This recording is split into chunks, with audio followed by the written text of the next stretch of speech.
are listening to 10,000 Swamp Leaders, leadership conversations that explore adapting and thriving in a complex world with Rick Torsett and guests.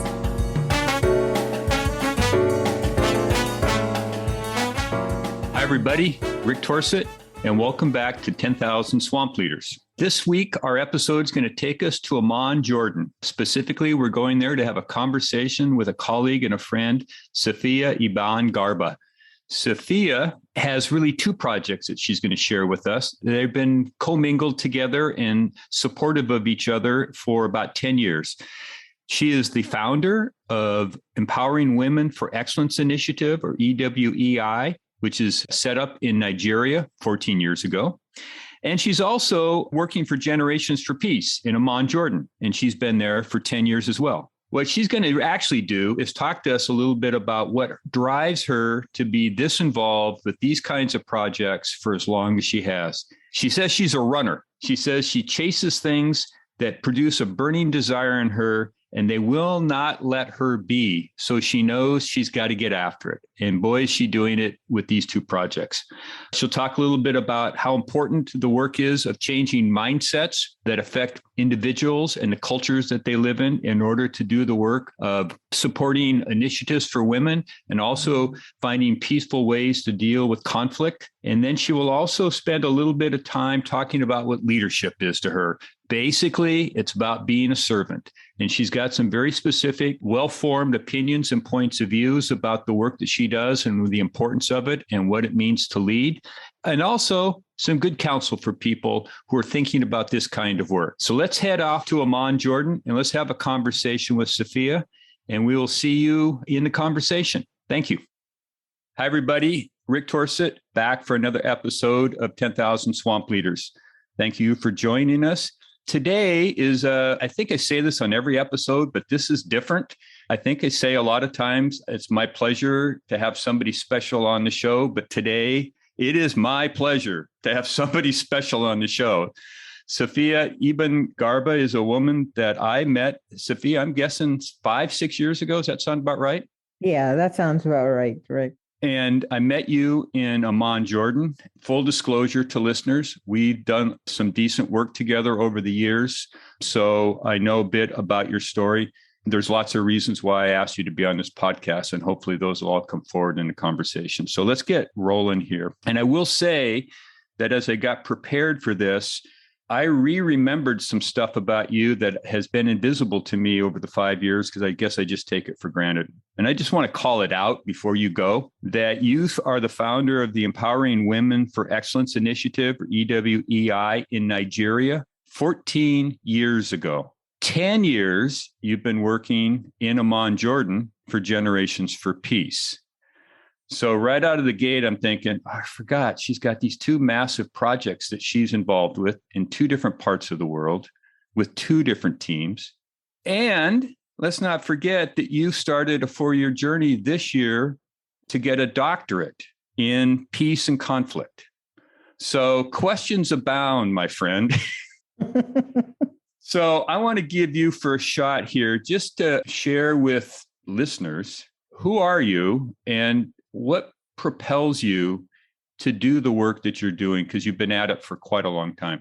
Thank you, Rick. Let me start off by saying thank you for having me. It's actually my privilege to be on this podcast with you. You have been an amazing coach, mentor to me. And I think first time we met, as usual, I'm always very... I don't want to say suspicious, but I'm always very neutral about new people I meet because I feel like time will tell, or, what value will come out of that relationship. And I can say that not a minute or a second of regret has come out of this relationship. So I want to thank you, not just for having me, but for all the mentorship. I am just this girl from Nigeria who has worked a lot in her life. I'll put it that way. I'll even add on to the hats, as you mentioned. Those hats are, yes, founder of Empowering Women for Excellence Initiative in Nigeria, headquartered in Kaduna, Northwest Nigeria. I'm also currently the director of institutional learning at Generations for Peace with headquarters in Amman. I worked my way up from being a volunteer all the way to leading the newest department in the organization. I also actually lead the locally registered organization of Generations for Peace in Nigeria as the chair. And I had a nice brief stint with an organization in Rwanda, leading that as well. And yes, as you mentioned, currently doing a doctorate. Um, I'm someone who is what I would call a runner with visions. I believe that, and this is how I started a lot of what I do. There's a vision, there's a burning, there's a passion, there's something that just won't let me be, and I have to do something about it. Or it could be that someone else has a vision, has identified something and feels this is something worth doing. And I'm the kind of person, I'm the one that says, okay, I believe in this and I'm going to run with it. I will run with it for myself or for you or for the people we're going to serve. I there are lots of aspects of my identity. I come from northern Nigeria. For those of us who follow the news, you know that that's a part of country that's currently under a lot of should I say, facing a lot of challenges. I am the third of three daughters. I have an amazing mother who taught us what work ethic was and is, and really how important it is to go to school, study well, come out strong, independent, and do what you believe in. So I would just say I'm a runner. I'm a person who believes in something, and I would give my all to make sure as much as I can that it's done. So good start. So let's talk a little bit about what specifically is the belief or beliefs you have. And I suspect there's some common denominators between the work of EWEI, GFP, the work you're going to do in your doctorate program. So what is that for people who are listening? What do you believe in that is important enough for you to do the work that you're doing across these different platforms? If I was to put it in one word, I would say it's service. And service in the sense that you may or may not have a title as a leader, a manager, or whatever title you carry. But it is about serving, and not to sound cheesy, like saying serving humanity, but it is about service. It is about giving from what you have, from what you know, from what you've been privileged to have access to others as well. So if in one instance it's education, it's knowledge about something, it's service and giving that to others who may not have that opportunity. If it's about peace building, you have seen, you've experienced, you've been in places where people live in a culture of peace. How can we share that? How can we make that happen with another group of people? If you're working with girls and women, what opportunities have I had in my life that I wish another girl somewhere in Nigeria, in Africa, in any part of the world can access? It is about what you've been given. What are you doing with what you've been given? And how do you make that accessible to others? Okay. So you and I've talked about this before. Actually, you've talked about it. I've listened to you talk about it. But I think for our conversation, it's useful for people out there is, if you don't mind, share kind of explicitly how your mother influenced who you are today? Sure. So I am, as I said, the third of three daughters. Now, in certain cultures, especially around the global South, there's always and long-term cultural issues about having daughters, and you know, how much value does that bring to a family, and all kinds of negative gender stereotypes. My mother was widowed when I was very young. I was I just had my third birthday actually when my father passed on, and my mother was incredibly devastated. But one of the things that I think seriously shaped my thinking and my outlook to life was the fact that, number one, she had made sure as an individual, aside from my father, had pursued her education, was already embedded in education. So it was kind of like like-minded people came together. He was also an educator. And that was key because at that time, within the cultural context, what may have been expected was for her to probably get married to a relative of my father, brother, or whoever, and just stay at home, and possibly even the girls, married off early. But because my mother had invested in herself and understanding that she had to take care of her children, she did that, and I can tell you it wasn't easy. And even today, it's not easy for women who are in that same situation, single parents for one reason or the other. And just that courage, just that dedication. I mean, it blew me away then, probably subconsciously, but every single day that I wake up, it blows me away because I can't imagine how difficult it is to lose someone you love, who you've planned a future with, but understanding that you have a responsibility to those that depend on you and even others as well. And she went on herself to continue her education. She started her doctorate, but at the end of the day, it was just that epitome of strength and courage that has helped me through a lot of things in my life. And your sisters? And my sisters.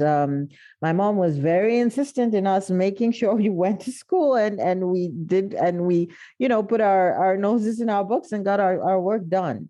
And I'm happy to say that my elder sister passed, but my elder sister she went on to become an architect and started off another business.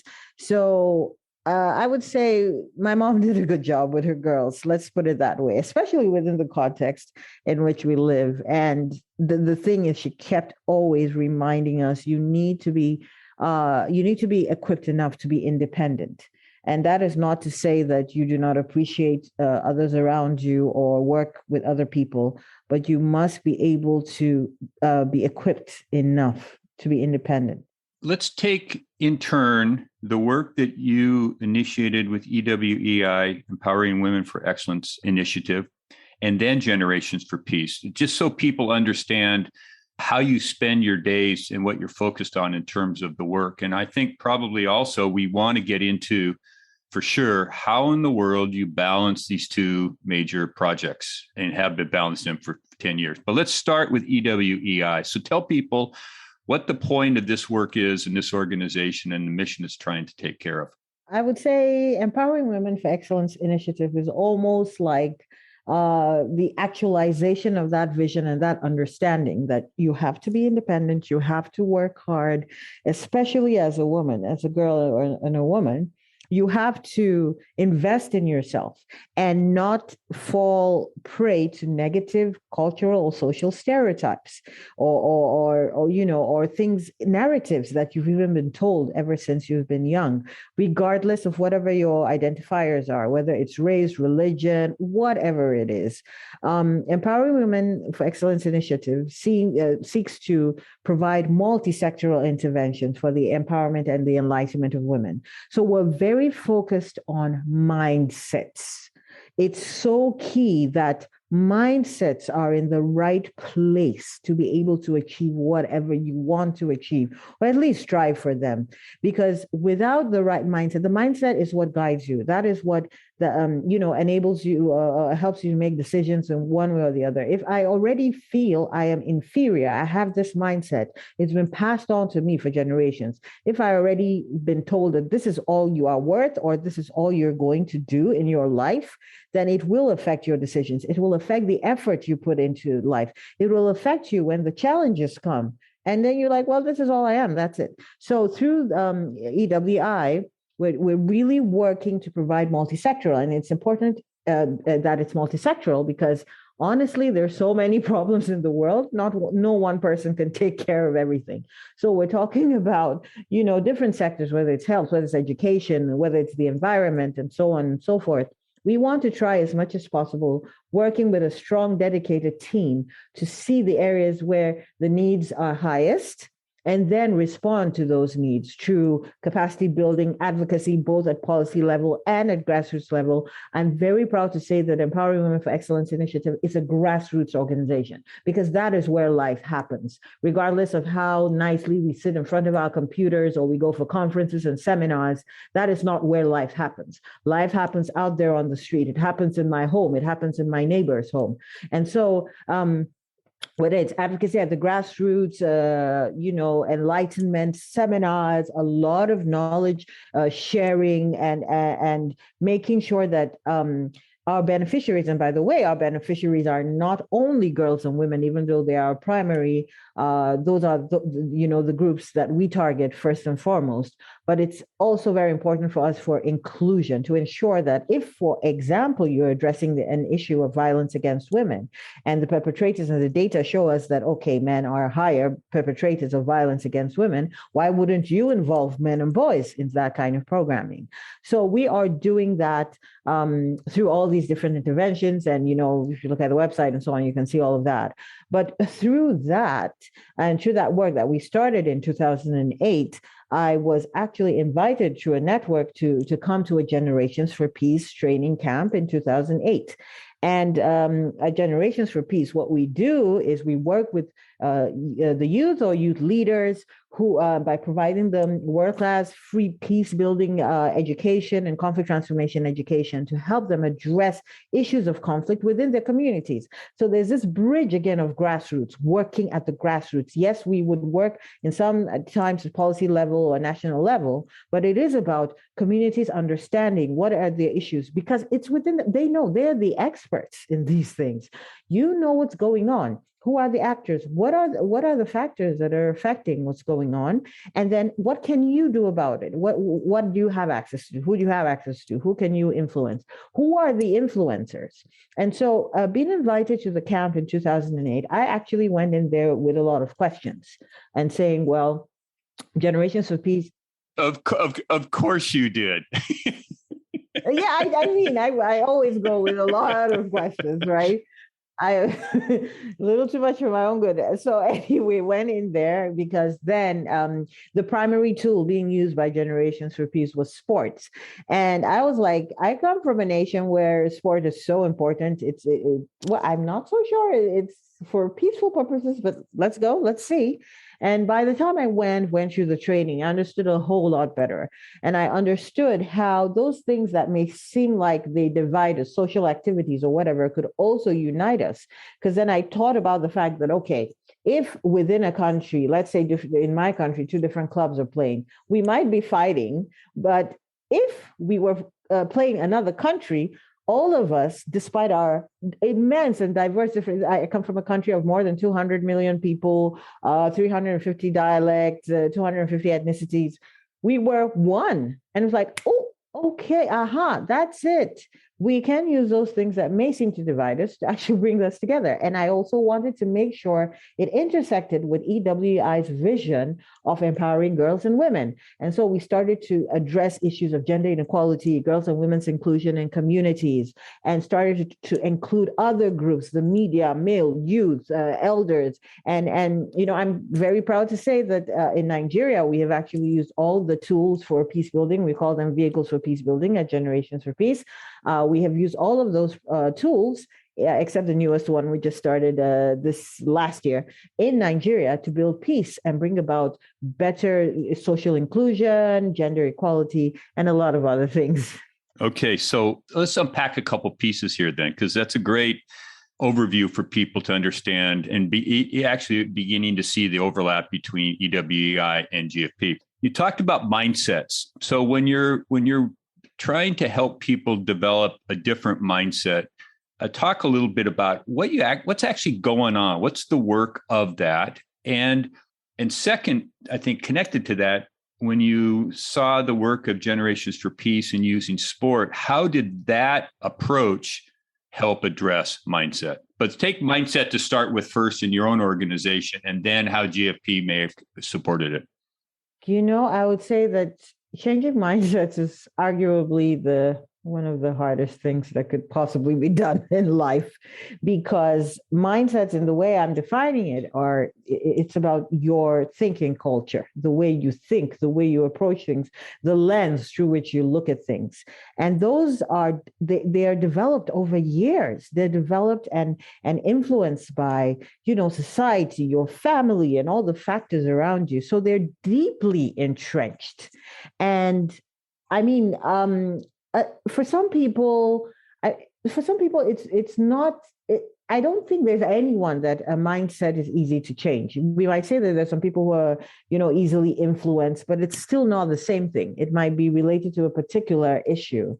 But when we speak of changing mindset, it is, okay, look, this is how you think about something. It's literally putting a mirror in front of a person and saying, this is how you think about it. These are some of the elements that have fed into it. Are they worth questioning? So you must give that freedom to whoever is listening to you to do a lot of self-reflection, because you do not want to come in and say, this is how you should do that thing. Nobody's going to follow you. They may follow you because they're going to get something out of it just for a bit. But when we speak of the deeper things, those things that are entrenched, you must allow for self-reflection. You must allow for people to be honest with themselves. And your job as a practitioner in that is making the space safe to do that. So making the space safe enough to question my mindset or the way that I think about things. So if as a woman, I've been told you're only useful for just go to school, get your basic degree and that's it, and then go get married and take care of your husband and have kids. That is a choice for some. So I do not say there's anything wrong with that. But what I'm saying is that if that's all I've been told and my worth is related to that, that is a mindset that has been entrenched in me. I cannot change that mindset with one event, one seminar, one anything. And this is kind of also where the great work of Generations for Peace comes in, because what we do is we work long term with communities and with individuals. It's about us, finding a space, using a vehicle to get into the community and say, all right, we just played a game. What are your reflections about that game? What did you learn? And then how does that translate to real life for you? Are there questions you need to ask yourself? Why did you hit that person? Why did you let that person get the ball? Why did you do this and do that? Such a safe space for self-reflection is what changing mindsets is all about. And key to remember is that mindsets will not be changed until the individuals themselves decide to change. So sport is its own real world, but oftentimes one of the great benefits of sports is a metaphor for real life or for the rest of life. So what is that translation of the lessons learned in the work of Generations for Peace in a community over time using sport? And I know you've diversified your offer now to be a little bit beyond sport, but just keep it there for the moment. What is the work that you support them in doing to take it out of the context of the sporting activity and into another place in their life where their life is more likely to be harder than on the playing field? Which is key, actually, and that is the actual peace building work. That is peace building. That is the real work there, where you're going beyond just the things all at the top, the things that are the surface, and going deeper. So if we use the example, the metaphor of sport and sport values and all of those things related to sport, let's take an example of teamwork. If it's a team game, no matter how good you are as an individual, as an individual footballer, and I'm proud to say that we have a lot of Nigerian internationals that have played. No matter how good you are, you cannot run from your post to the other post and score a goal. There are obstacles in front of you. There are other people trying to stop you, basically. Some even trying to break your leg. There are other teammates that are there to help you. And even just such a simple metaphor, you cannot achieve something in life, say, on your own, all right? Because there will be obstacles, there will be competitors, there will be people and other things to help you as well. And so when you sit down after, say, a sport-based game, not even a competition football game, and you sit down and you say, look, I learned through this game that I needed my teammates to be able to score the goal. What does that tell you in real life? All right, I have a challenge, I have a goal. I need first and foremost to have the skills to be able to do it, right? So I'm not going to be picked for the national team or any team if I'm not good with my skills, right? So whatever it is you want to achieve in life, one of the things you can translate that into is what I want to achieve. I want to become a doctor. I have to go to school, right? And get all the credentials. Fine. What else did you learn? I learned that there are obstacles and there are people who are in the way. What if the goal was peace. There will always be obstacles in the way. There will be factors that do not want peace to come about because of their own interests. What are the forces around? There are opposing players, the defenders, there's this, there's that. And I'm not good at sports, so pardon me for whatever, whatever things I'm getting wrong. But at the end of the day, it is through that experience, sit down and self-reflect and say, okay, if my mindset was that, I mean, I'll take myself as an example. I used to be so much of a lone ranger when it came to work. I just want to sit down, get my work done, get out of there. I don't need anyone around me. I'm going to do it. I realized later on that, fine, I may do a good job, but I found that there was value when other people brought in their ideas and things I never thought were possible or ever thought of came to mind. I'm like, okay, so if I'm in a team and I'm running across the field, it's important to have other people as well with me, and we can achieve our goal collectively, and even the achievement is even better, or it's higher, or much more important. So this is the way it translates: mindsets, reflections, translating into real life. What does this look like? What does this mean as a concept in real life? There's a lot of people out here, and as you know, Mark was on the show a little while ago, but not everybody probably heard Mark's conversation. So talk about what it actually means to be in the peace building business for people for whom that's not something that they see in their community very much, because in some ways it's not as needed as it is in other parts of the world. So what does that work actually look like? Oh my goodness, I could go on for 2 days answering that.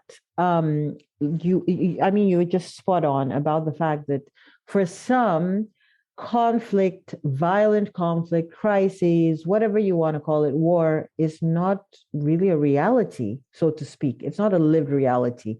It's either maybe too young, or you just find yourself, you're privileged to be in a situation where these things don't happen, or at least they're not as intense as in other places. Peace building in its purest form is dealing with the deeper issues that result in episodes of violence. And I'll explain that a little bit more.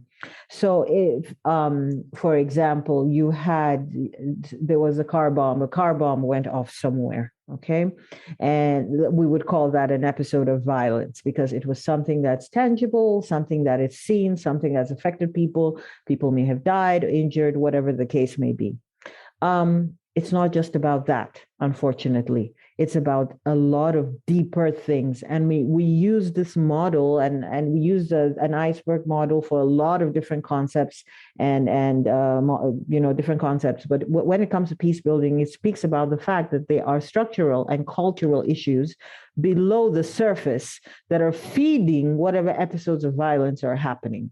So what peace building is dealing with those deeper things. And first of all, and this is where mindset comes in again, the cultural issues, which are the deeper issues. And when I say cultural, I'm not talking just about, maybe the general term or what we speak about culture. It is what is embedded. What are the mindsets? What are the narratives you've been told all your life about a certain group of people, about a race of people? What are the artifacts? What are the languages that are permissible about a certain group of people? Are you allowed to call a certain group of people a certain way? Are you allowed to mingle with this group of people? Entrenched mindsets.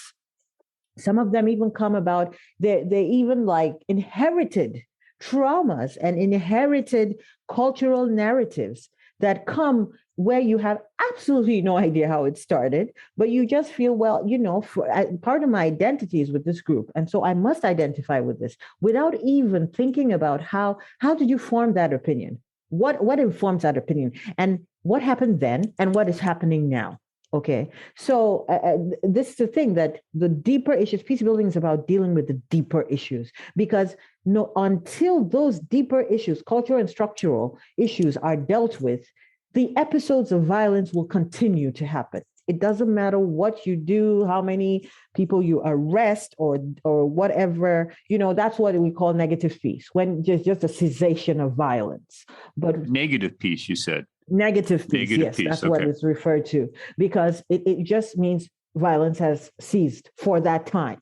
It will come again if those deeper things are not dealt with. And that is what peace building is about. It is essentially about changing mindsets, It may be changing mindsets to understand better. You do not necessarily have to agree, because that's another thing that, as humans, we generally think, oh, okay, for us to all live together in peace, we must all agree on the same thing. No, what we do want to be able to do is we may have different opinions, but it doesn't mean that I have to be violent with you because I have a different opinion. I have a right to mine, you have a right to yours. And how can we respect those differences without it resulting in violence?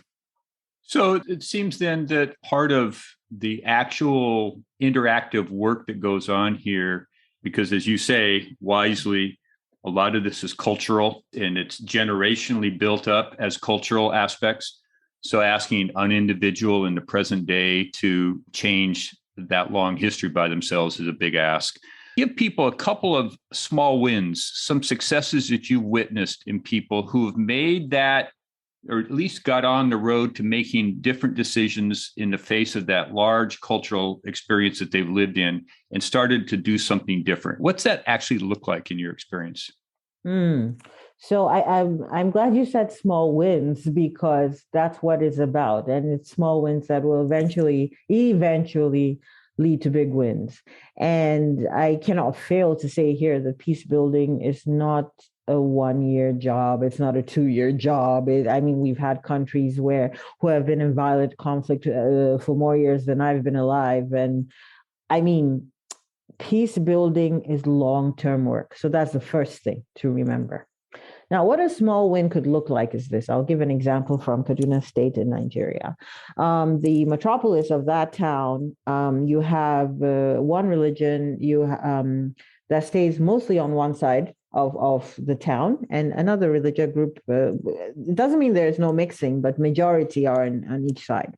And this was actually a program amongst women. Okay, it was an empowerment for peace program amongst women. And some of them, I'm speaking about a town that is not so big that you ordinarily wouldn't be going to the other side of town. But some of them had actually never crossed the little river. There's a bridge somewhere to go to the other side of town. And there were markets on the other side of town. They're friends in the other side of town. And just because we've created that space, and let me say, such spaces must be carefully facilitated, that enables that reflection, right? So we brought them together, they started to interact, and they began to realize, okay, we're different in this way, but we also have the same concerns, for example, for our children or for our communities. So, why are we not interacting? And for the first time, some of them got phone numbers of women from another religion and were able to cross that bridge to the other side of town. And for some, that might seem something so small, but believe me, if you're within the context, you would be shocked and say, oh, wow, something that I may not have. For me, if I'm in town, I would probably cross that bridge up to 5-6 times a day for different things. But for someone else who's also in that context, can you imagine someone who has never done that, who's never had the phone number of someone of another religion, like in such a diverse country? Are you kidding me? But these are the kinds of things you see and you go, yes, this is worth it. This is worth what we're doing, no matter how difficult or small it may seem. That is what a small win could look like. Can we shift a little bit here then? This conversation and podcast has the word leader in it. Sometimes I think maybe I should have omitted that, but here we are, and I'm sticking with it. One of the questions I have for you personally is a little bit of a question about stamina, personal human stamina. You have a project going on in Nigeria. You live in Amman, Jordan. There's a pandemic that's been going on for 2 years that's restricted travel and face-to-face work for a lot of us for a long time. And yet the work remains and probably got more complicated than it was pre-pandemic. So how's it been for you to take care of yourself and sustain yourself in the work that you're committed to under these conditions? Whoa. I think I would start by saying that you need to be honest with yourself about where you are. This is key because I know that the past 2 years have been incredibly difficult for me as a person. And the fact that you need to get to a point where you're honest with yourself and not pretend that everything is okay when it isn't. A doctor friend of mine told me, he said, it's okay not to be okay. Don't feel guilty if you're not okay. The key is do something about it, no matter how little it is. The fact that you recognize it helps you. But the thing is, a leader, for me, leader literally equals servant. Funny enough, it's literally for me equal to. And what that means is that if I, in my position, am faced with XYZ difficulties, imagine what others are facing. Imagine with of others who may not have access to internet, who are not doing a doctoral degree, who are not running an organization, who are finding it hard even before the pandemic to have 2 square meals a day. And that is what pushes, that is honestly, that's what feeds the stamina. Understanding that, okay, I may not be okay. Everyone is not okay right now. But what can I do in my state of not being okay to help someone else? And that is, and not help in a condescending way, just really being a fellow human and understanding that I'm in this situation. We're in it together. We're in it alone, but we're in it together at the same time. So if there is anything I can do, I will do it if I have to push myself to do it. But remembering that I must take care of myself to be able to do that. So for every single person on the planet, I believe, and even those in the space station, I would guess, the past 2 years have not been easy at all. But the thing is, it's time for us to be human. It's time for us to share our humanity and stop talking and do. What's that look like? What would be different given all that we've just gone through? And you say it's time. What would be the work or the actions that would be taking place now that reflect a difference? I think one of the key things would be to ensure that this pandemic that we've been hit for whatever reason, not going to go into that, but for whatever reason, we need to make sure that everyone is in a place where they are able to manage it. Manage in the sense that whether it's through governments, whether it's through individual activities or at whatever level, that people get the help that they need. You hear things that are disheartening, like a whole shipment of, say, vaccines get destroyed. Why? Because they get into a country where the infrastructure is not there to distribute it on time before they run out. It is about time that we're not talking about how much money we're making out of vaccines, but saving people's lives. I personally lost people through COVID-19, and I know how hard it hit me. And and that's just me. And I think of everyone else on the planet. We need to be more human. We need to start prioritizing humanity and human beings and human life, and not playing around with our egos as leaders or political leaders or decision makers. It's time for us to put aside our selfishness, which is part of the human, the human characteristic, but saying, look, there is a time when you forget, or you have to forget or put aside all those things that will bring you profit to make sure everyone is okay. I believe it's an African adage that says a person is not rich by how much money they have, but really how many people they have affected in their lives. Because the thing is that if you are rich and everyone, I'm putting rich in quotes now, rich, and everyone around you is poor, you are going to live in constant fear because those people are going to come after you. This is the truth. So it is about making sure that all these look at the climate emergency and all that is happening now.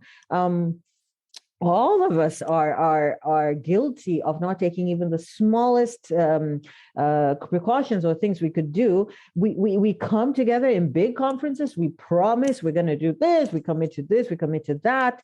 And at the end of the day, how is that being translated in real life? And this is why I keep championing the cause of grassroots, bottom up, not always top bottom.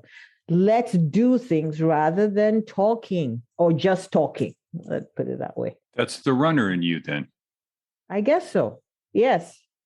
I mean, what's the point? If I really don't get the point when I know there's absolutely a place for discuss. There's a place for policy. There's a place for structures and systems. But if the people who these are supposed to benefit are not benefiting because of, I don't know, bad governance, or just simply the fact that we are satisfied with simply talking and not doing, then what's the use of those things? And don't be surprised then when you see movements and people just get so frustrated, young people setting themselves on fire because they're frustrated about what's happening in their countries. Why are you surprised? Let's do. So you and I have talked about this often. You're discussing it now, but I want to add a little more specificity to it, which is this distinction between people who are in authority and people who choose to lead, meaning that they are not the same thing. And that there's a long history of social change actually emerging from the periphery and the edges of society by people who had no authority, but decided, I'm going to do something about this. I'm going to run with it, as you said. In the time I've known you, I know that you're smart and wise enough to take full advantage of the authority that comes with every role you have, to use it wisely, to deploy resources and get things done. But I also know you have a long history of raising your hand and deciding without any authority, you're going to go do something and then figure it out on the move, so to speak. So for people who are listening, who have a story, a mindset that says, I want to be more impactful, but I got to have more resources and authority position in order to do that.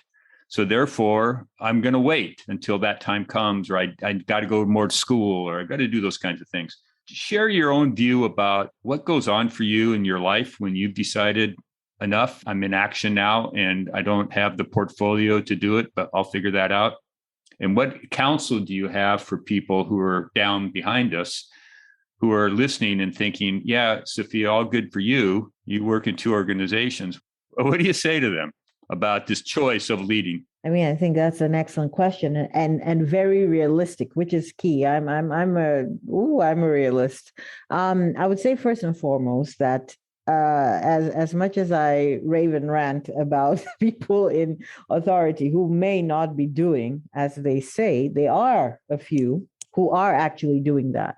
And such people must be applauded. They must be acknowledged. They should be acknowledged. Their examples should be shared at whatever level, whether it's a president, prime minister, whether it's someone who's a local government chairperson, whatever the case may be, there are people who actually do it. And every time who are that intersection, of authority and leader. And every time I meet such people, I'm honestly so amazed, and I feel so privileged to be in their presence, because the thing about authority is that when you're in a place of authority, your job to be a leader, your job is to create an enabling environment for work to get done. And that work is change, that work is whatever it is, whatever portfolio it may be. So you can, I always say, there's always something you can do. It doesn't matter how old you are. Whatever identifiers you go by, there is always something you can do. When you see the little kids, you watch American movies and you see little kids setting up little lemonade stands and selling lemonade during the holidays and during summer. That's an example of what you can do, because those kids, you hear amazing stories about how they donate, to maybe less privileged neighborhoods, even amongst them. Some of them as young as 5 and 6. And I'm like, what am I doing? I'm not even close to what this young person has done. So there's always something you can do. The question is what, right? And that's where the reflection comes in. What do you have? What do you not have? How do you bridge that gap? And again, you do not have to have that title of authority to do things, because believe me, when you are a leader, even if you do not have the official authority, you are going to find other runners. You're going to find other people who will share your vision and who will support you and push you forward and help you in what you're doing. And eventually, you may get to a place of authority. And we've seen a lot of people like this who started as leaders without the title. And before we knew what was happening, they ended up in that place of authority. And whether they, delivered or not is another story. But if you do anything, if you do something, no matter how little it is, just do it. Go ahead. Just go ahead and do it. And then be in action. Just take action. It does not matter how small. Get inspired by those kids with the lemonade stands and do something and keep doing it. Again, that's the other thing, consistency. And that's why before you get to that point, you really should have thought through things and said, look, as I said, this is what you have, this is what I don't have. Do I need this right now? No, I can start here. And as I'm consistent, there will be obstacles. Oh my goodness, there will be many obstacles. Don't ever think that it will be smooth. Yeah, you cannot imagine the kind of challenges that I face as a person. So there will be obstacles, and you have to make up your mind at the beginning that they will be. And just like that team player, there are going to be people on the way that will help you. Okay, so hang on a second here. You just said something, and I want to go there, if you will. Sure. A couple of really hard challenges you've had to face on your journey. Well, there's the big famous one of course, being a woman and various intersectionalities. I am a woman. I am a Black woman. I come from a country that is incredibly endowed, but unfortunately in many places does not have a very good reputation. So you should see me at an airport line and how I am treated, for example. So it's one of the biggest things is just the issue of identity and the fact that if you know what you want, I mean, I speak of myself, I know what I want. And then for some, that surprises them. And first of all, what gives you the right to think you should be in X position or in X, in this place? And that's been a challenge, but I'm thankfully, my mom's influence has helped me a lot with that because my sense of worth is not attached to what you think about me at all. And that kind of pushes me. My faith also definitely helps me in that. So that's been a big challenge that people often get surprised by, say, my capacity or, they just get surprised, or my drive or my vision, or that's been a big one, I think. Another one I've personally found, and this is something we talk a lot about in our work together, is just for me to be able to understand, be more understanding of different levels of commitment and approach to work. That's been a big struggle for me because I tend to always think, okay, this is how I think. Why shouldn't everyone think this job should get done, even if it's going to take us till 3 a.m.? So what? Not everyone's going to think like that. And I'm like, why not? So that's been a big challenge for me to understand that and adapt accordingly. Yeah.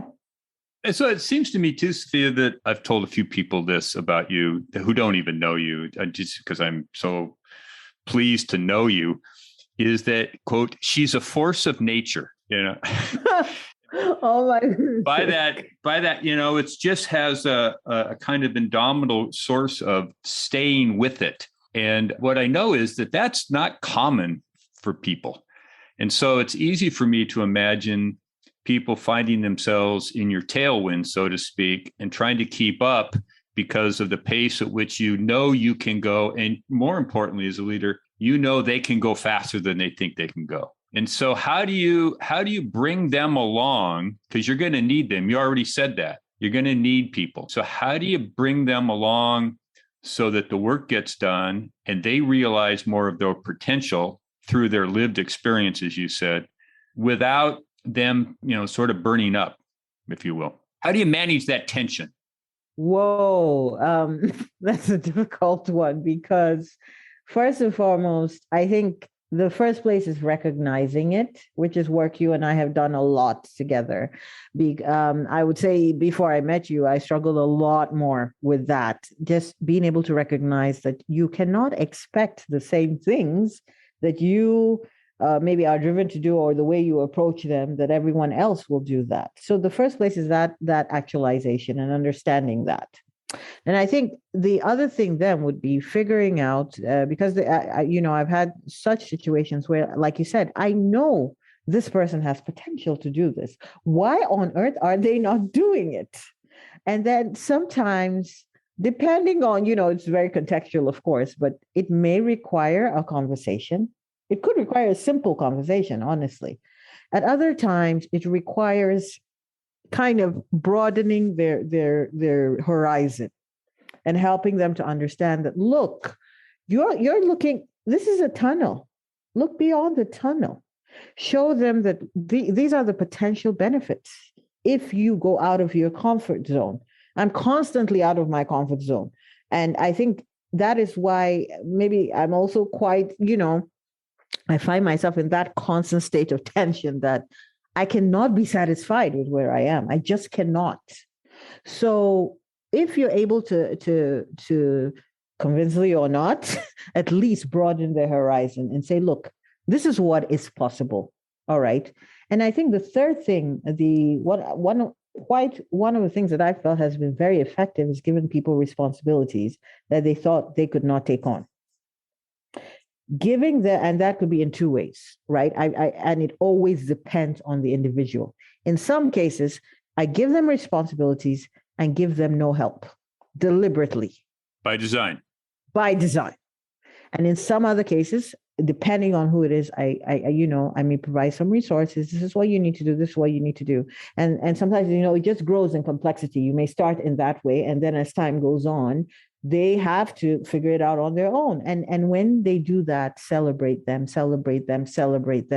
reaffirm them. And before you know what's happening, they're running too, and they're probably running past you.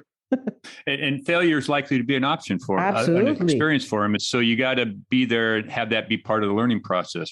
Absolutely. I constantly tell people, especially when they're afraid to make mistakes or they make a mistake and they're killing themselves about it. I'm like, it's okay to make mistakes. There are some things we can actually, you sent a wrong email. Fine. We correct it. We send another one. Okay. But don't kill yourself about it because you're never going to be able to go past it. Yes, there will be mistakes. I make mistakes probably every day. Everyone does. But then what do you do with them? Do you use them as learning points, or do you beat yourself up about them and remain where you are or decline? You must not be ashamed ashamed, actually. I wouldn't even say afraid, ashamed of making mistakes. Let's just touch on this briefly. Given all the stuff that you're doing and people are listening and they're going to be thinking she's up to some big stuff, and rightly so. What do you seek to get from putting yourself through 4 years of a doctoral program? What comes from that? Learning, for sure. And what does it offer up to the world through you at the outcome that you think we need that you couldn't deliver if you didn't do this program? Yeah, first thing would be learning. I'm such an unrepentant learner. It's almost like air to me. I sometimes I really feel like I have to stop myself. I see a course, an opportunity or something. I'm like, I must do this. I don't care. I haven't submitted something. I must do this. So this is one of my driving factors, that the learning that will come from it, and not just the technical knowledge, the process itself, how it makes me think, how it makes me approach certain things, not just because I am, again, an unrepentant practitioner. I am so down for grassroots and work on the ground. So it helps me. It also opens up my eyes to more of the top bottom stuff, policy, academia, and how that can be passed on. And I've been privileged a few times during the course of my program to even speak to, say, students who are doing their masters. And for them, I love the intersection of academia and practitioners. The other thing would be that I would then be able to bring that passion for on the ground work in a different way, hopefully a new way, into academia and into policy and into higher level discuss. Because I think that generally, when academia gather, they're academics, they talk at that level and may not really understand what it feels like when the policy you've made about, loans at a top level at the World Bank, how does that affect a woman in the market somewhere in Sokoto State, for example, so in Nigeria? So, for me, it is that bridge. That bridge is so important. Yeah, it strikes me when you were talking about starting this process that what was important here is just what you said, which is that community of academics, which we really need because they have time and energy to produce some robust thinking, still need to be nudged by people living in the practical reality world, but who have, I think about you as somebody who will be able to translate those two worlds and bring them together so people can hear it from a different angle than what they would before. I really hope so. Yes. Yeah. I hope it occurs before the end of the 4 years. I suspect it will. There'll be opportunities for that. Makes sense. Okay, so I have a question then. What should I ask you that I didn't know enough about you to ask, that you think is important for people to know about you? That's a tough one, Rick. Good. Oh, wow. I mean, you asked me a lot of questions. You just said, like, I'm going to ask this question as if you haven't been asking questions. But I think maybe it would be, how important are support systems, maybe? How important are support systems to keep you going on your leadership journey? And my answer would be they are irreplaceable. I don't think I could ever be where I was right from that 3-year-old girl to where I am now without some key support systems. And I'm proud to say you are one of those people. And they're not that many people, by the way, because there are people around you who you inspire and who need you for different things. But there are people you need to help you keep going, and who see the positives in you that you refuse to see or you fail to see. Because it just may be something that Rick told me 2 months ago that just helped me out of a very difficult situation, for example. So support systems of whatever kind, value them. Don't take them for granted, please. And make sure that, and I don't know, I don't want to say live up to their expectations, but if you have them, you will live up to their expectations, because what the expectations are, they believe in you. It's not about, are you going to get your doctorate in 4 years or not? It is, are you okay? How are you doing? Are you okay? And nothing replaces that. And whatever system, it could be people, it's faith, it's more abstract things. Do not ever take them for granted. Safiya, I'm reluctant to have this end, but it's sort of at that point. But if you're willing, I don't think we finished this conversation for this audience. So if you're willing to consider a return visit for part 2, it would be high praise for our show for you to come back. I would be delighted to. Talking with you is always beneficial. Okay, so with that, thank you very much for joining me in the swamp. And until next time, thank you much, Safiya. Thank you for having me. Thank you for listening to 10,000 Swamp Leaders with Rick Torsett. Please take this moment and hit subscribe to follow more Leadership Swamp conversations.